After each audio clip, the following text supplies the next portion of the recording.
Hello, we're from a company called Spectroconn Engineering, where we develop new technology-based products and systems for our clients and customers. Recently, we have launched our new product called PDT, Product Development Tool.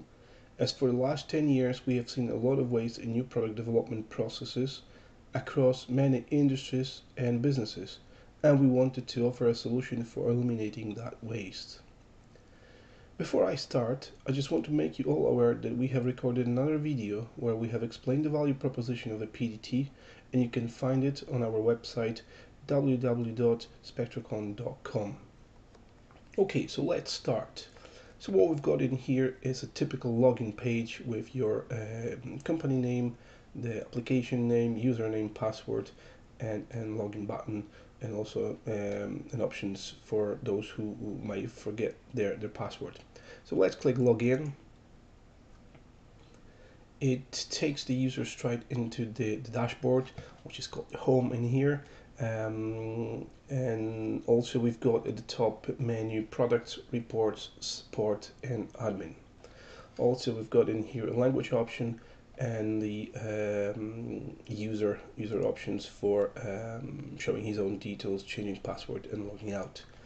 So let's start from dashboard. So as you can see, we've got four different sections in here. So the first one is called Combined Estimated Project, and this is almost like a project plan, very basic project plan for each and every project you may have within the tool. So you can zoom in and zoom out to see the details of any selected project. So for example, in here we've got PID 13 with the 4 phases and duration display for each of those phases. On the right hand side we've got the members box. So this is as simply as a list of all the registered members within the tool with their full name, their job title, and the functionality within the tool. On the bottom left we've got a pie chart called product by status, and this is just a piece of information to show how many different projects are in different stages, and you've got all these stages listed in here. And finally in here another section called commercial analysis. It's another graph where you can simply see the profitability of each of the projects. Again, you can zoom in and zoom out to see the details. The 3 columns are called development cost, your expected turnover, and return on investment. So this is basically the dashboard. The main part of the tool is hidden under the product tab. So this is the place where you can add your new products, remove them, add the images or hand sketches or 3D models, any supporting documentation such as business case, cost analysis, project plans, product specifications, technical product specifications. All of that is embedded within the product tab. You can also vote. There's a voting system there where each of the PDG product definition group member can vote for each of the product ideas. So let's move on to the reports. Again, very simple approach in here. To create a new report, you just select the type. At the moment we've got those 3 options in here, so let's pick general. You then select your product, so let's say we're going to go for product number 15, and then you can type in any comments, depends on who is this report for, and then you click create report, and the PDF version is created on your desktop or selected location. So let's move on to support. As you can see, support has 3 subsections, which is called help, FAQ, and submit feedback.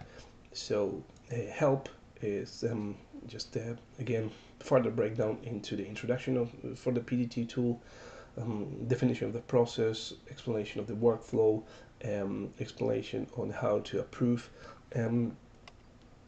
certain projects, and the information about how to install it. FAQ is, I'm not going to be talking about FAQ, it's just a standard FAQ approach.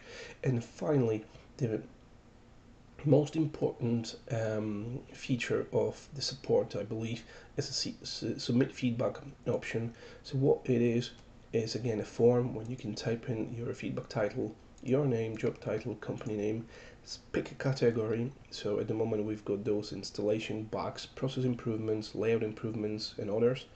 And you can basically stick your comment in here with additional pictures and additional files to be uploaded in here, and then send them to ourselves, to our service department, for them to look straight away if it's a bug related issue, or to pass it on to development team if it's any improvement related suggestion. So very important feature. And finally, we're moving into the admin section. So that section obviously is going to be visible only for the person who's going to be administrating that system within your organization. So quickly, we've got users. Again, this is just a place where your administrator can add and remove users, or change their rights within the tool. And data lookups, very interesting. This is a part of the customization we're trying to offer through this tool. So if you can see at the moment, we've got 1, 2, 3, 4, 5, 6, 7, 8 different options in here. If we look into the first one, the market, you can see that at the moment we've got the 11 options to pick from the drop down list for that field. And you can at any time in here to edit, delete, or add new options in here to make it more what you need within your business. And same thing you can do with all of these. So let's take a look at the market size. We've got them on just 3 options: international, local, national. Again, you can change that to a numbering system, or anything you currently use within your business, or you plan to use within your business. Moving on, we've got the audit log. This is a place where the tool is trying to track down all the changes within the particular project. So for example, if at the start you have set the sale price for your product, for a future product, at say £100, and suddenly it was changed after a month or two to 150, you can see who actually changed that and go and talk to that person to find out why it was dropped from 100 to £50, for example. The archive section, this is just again a very basic section when you put your archive projects, ideas, or projects, and that's it. And finally, we've got the settings in here, which is a further customization of the tool. So your administrator can change the system logo, can change the background image, and all the 4 colors within the tool. The only features are the buttons, so the colors won't change for the buttons. They're fairly standard. And this is pretty much it. So I'm going to log out at the moment. So before we finish this video, I would like to encourage you to send us any questions using the following email address: info@spectroconn.com, or to use the contact form on our website. We offer free of charge online presentation where we take you through all the features and functionalities. Thank you very much for watching, and I would like to wish you all the success in your new product and system development projects activities. Thank you very much.